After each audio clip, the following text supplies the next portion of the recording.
기와 학교장의 거꾸로 지우고 학교실 시작합니다. 오늘의 배움 주제는 다음과 같습니다.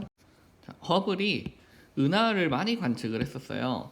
이 허블이 은하를 관측하고 나서 본인이 보인 모양 그대로 비슷한 것끼리 묶어서 은하를 분류를 했습니다. 그게 허블의 은하 분류예요. 즉 사람이 본 모습대로 한 거니까 이것은 결국에는 가시광선으로 본 모양대로 분류를 해놓은 것이다 라는 걸 알 수가 있습니다. 그래서 보면은 일단 가장 큰 분류는 규칙과 불규칙이에요. 요렇게는 뭔가 모양이 규칙적인데 얘는 굉장히 불규칙한 은하다. 마구잡이로 생기는 은하인 거죠. 그래서 이런 불규칙 은하를 IRR, irregular란 뜻이죠. 그래서 정상적이지 않다란 뜻이죠. 그래서 불규칙 은하라고 분류를 했고요. 나머지 이제 정상적인 일반적인 레귤러 은하들은 그 안에서 또 모양에 따라서 한 번 더 분류가 됩니다. 그래서 보면은 일단 첫째로 분류할 수 있는 게 이렇게 반 갈라서 요 왼쪽 타원 은하와 오른쪽 나선 은하로 분류를 할 수가 있습니다.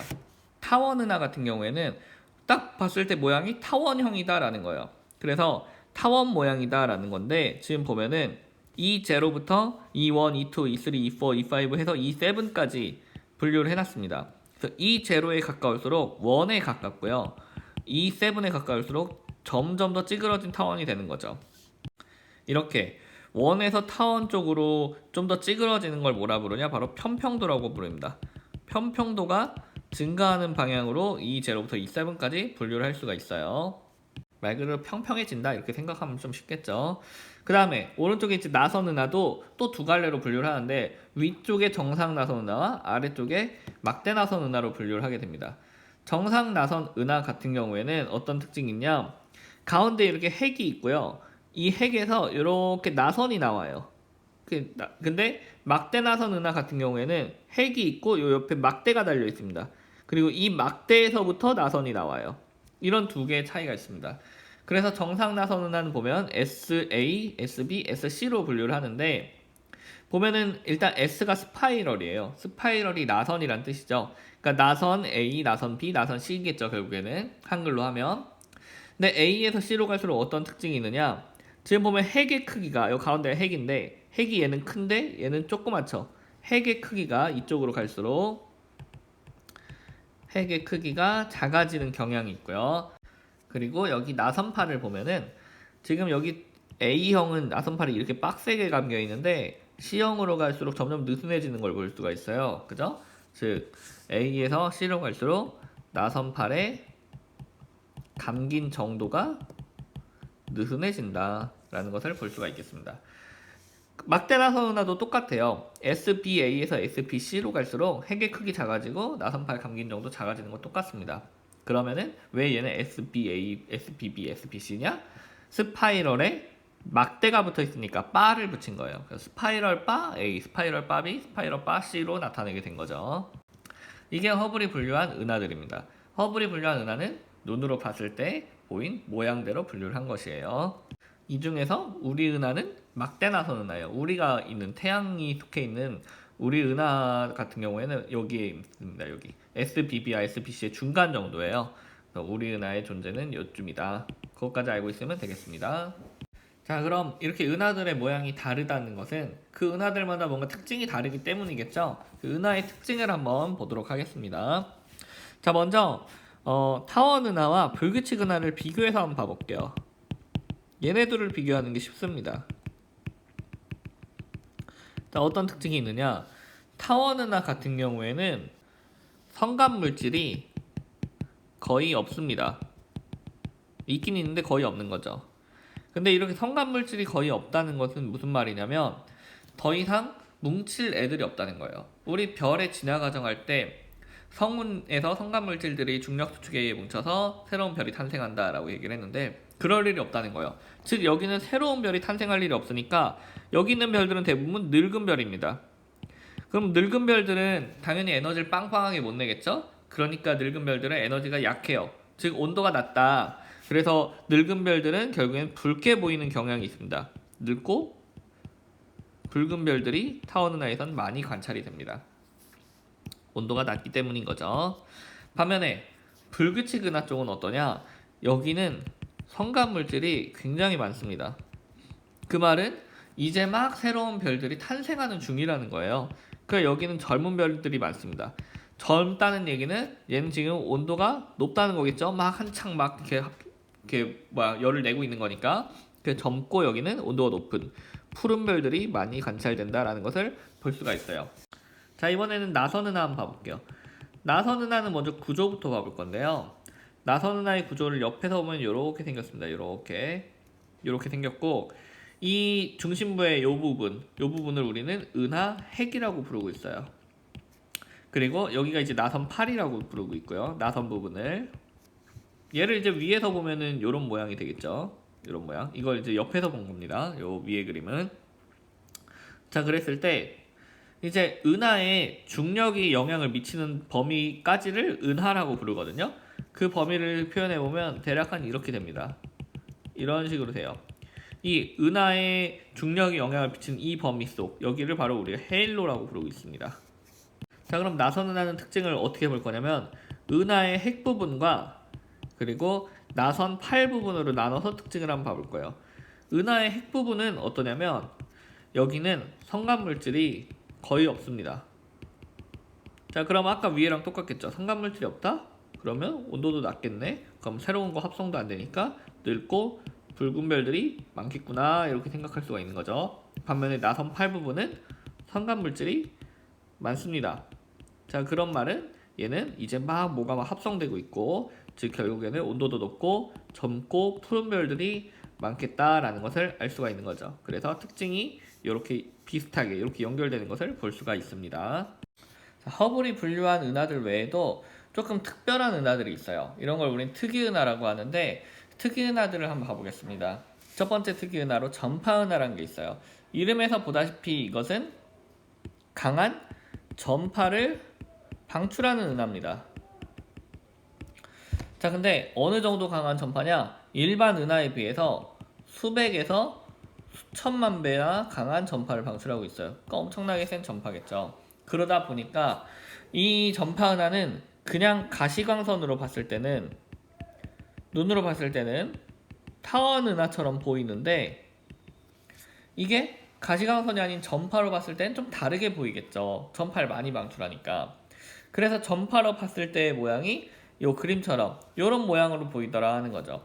그래서 그 구조를 보면 중심에 핵이 있고 여기서 양옆으로 Z가 나가는 곳이 있고요. Z라는 거는 뭔가 강력하게 물질이 방출되는 것들을 얘기를 합니다. 우리 제트기 막 이런 거 엄청나게 빠른 속도로 가는 거잖아요. 그런 식으로 굉장히 빠르고 강력한 물질들이 막 방출되는 현상, 그게 Z예요. 그 Z가 방출되는 게 있고, 이 끝에 가면은 이렇게 주머니처럼 있는 게 있는데, 이런 구조를 우리는 로브 구조라고 합니다. 그래서 전파의 로브가 양옆에 있는 이런 구조를 띠게 되는 거죠. 그래서 얘를 그냥 눈으로 봤을 때는 타원은 한데, 눈으로 본 게 아닌 전파로 봤을 때는 이렇게 이런 로브를 양옆에 지니고 있는 이런 특이한 모양으로 나오더라 하는 겁니다. 자, 그럼 이렇게 강한 전파가 나오는 이유는 무엇이냐? 이렇게 강한 전파를 방출하려면 그 안에서 은하 내부에서 뭐 충돌이 있다든지 아니면은 은하 내부에서 아주 큰 폭발이 있다든지 이랬을 때 이런 전파가 방출될 수 있을 것이다 라고 얘기를 하고 있어요.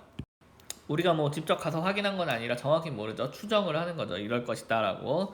그 다음에 중심액에서 Z가 있잖아요. 지금 이 Z가 나오는 곳에서 여기서 아주 강한 X선이 관측이 됩니다. 강한 X선이 관측이 되는데, 그렇게 되려면은 여기에 아주 강한 자기장이 있을 거다, 이렇게 추정을 하고 있습니다. 그래서 강한 자기장이 있고 거기서 물질이 분출되면서 그 옆에서 X선이 같이 나오고 있는 거죠. 자, 여기 써 있는 내용은 조금 심한 내용인데요. 이쪽에서 바라봤을 때랑 이쪽에서 바라봤을 때 은하의 모양이 좀 다르게 보인다는 것을 적어 놓은 것 뿐입니다. 자, 다음 두 번째 특이 은하로 K사라는 게 있습니다. 자, K사는 이름의 뜻이 뭐냐면 이게 준성이라는 뜻이에요. 준성, 별에 준한다 라는 뜻입니다. K사는 은하지만 크기가 굉장히 작아요. 크기가 대략 태양계 정도밖에 안 됩니다. 근데 은하예요. 그런데 이렇게 조그마다 보니까 우리 눈으로 봤을 때 뭔가 멀리서 보면 별처럼 보이는 거죠. 그래서 우리가 별에 준한다라는 뜻의 준성이라는 이름을 붙인 겁니다. 자, 근데 어쨌든 이렇게 태양계 정도로 크기가 굉장히 작은데 우리 은하보다 수백에서 수천 배의 에너지를 방출하고 있어요. 이 퀘이사는. 근데 그러려면 어떻게 해야 되냐? 이런 강한 에너지를 방출하려면 질량이 커야 되거든요. 근데 얘는 크기가 작은데 질량이 큰 거잖아요. 그래서 추정하기로는 아마도 이 안에 블랙홀이 있을 것이다. 이렇게 추정을 하고 있습니다. 그 정도 강한 이런 에너지를 방출하려면 블랙홀과 같은 것이 있어서 아주 큰 질량을 유지하고 있을 거다. 이렇게 추정을 하는 거죠. 자, 그 다음에 두 번째 특징으로 이 퀘이사 같은 경우에는 적색 편이량이 굉장히 크게 나타나요. 우리 도플러 법칙 할 때 적색 편이 배웠죠. 근데 이제 이 적색 편이 같은 경우에 우리가 뒤에서 좀 더 자세히 배우겠지만 거리가 멀면 멀수록 이 적색 편이가 잘 일어납니다. 그런데 퀘이사는 우리가 볼 수 있는 최고의 적색 편이량을 보여줘요. 즉 우리가 볼 수 있는 거리 중에 제일 먼 데 있다는 뜻입니다. 그러니까 퀘이사는 엄청나게 멀리 있어요. 어느 정도 뭐냐면은 우리가 볼 수 있는 우주의 끝에 있다라고 얘기를 합니다. 그러면은 우리가 나중에 뒤에서 자세히 배우겠지만 우리는 우주가 한 점에서 시작해서 점점 커지고 있다라고 생각을 하는데 우주가 한 점에 있었다가 점점 커졌어요. 이렇게. 근데 요 끝에 있다라고 추정을 하는 거예요. 퀘이사를. 그럼 과거로 우주를 돌려보면은 우주가 조그매졌을 때 이 처음에 생성된 애가 여기로 가 있을 거 아니에요. 이렇게 끝으로.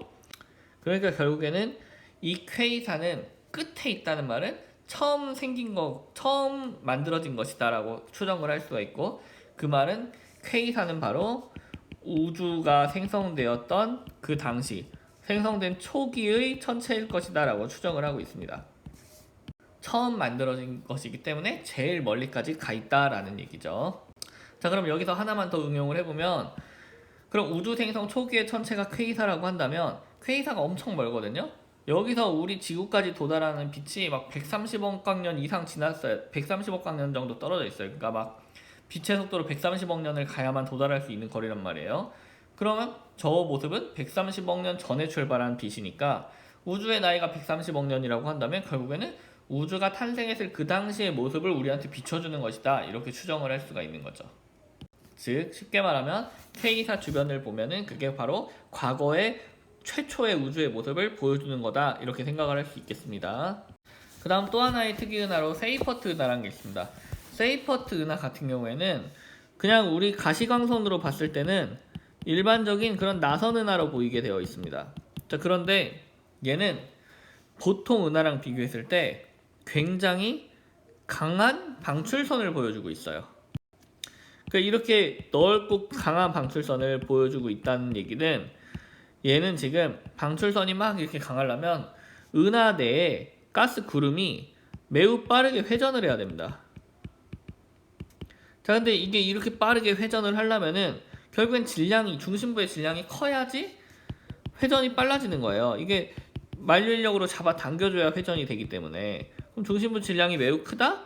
그러면 얘 가운데 블랙홀이 있겠구나. 이렇게 추정을 할 수 있겠습니다. 자, 오늘 수업 여기서 마치겠습니다. 수고하셨습니다. 큐바.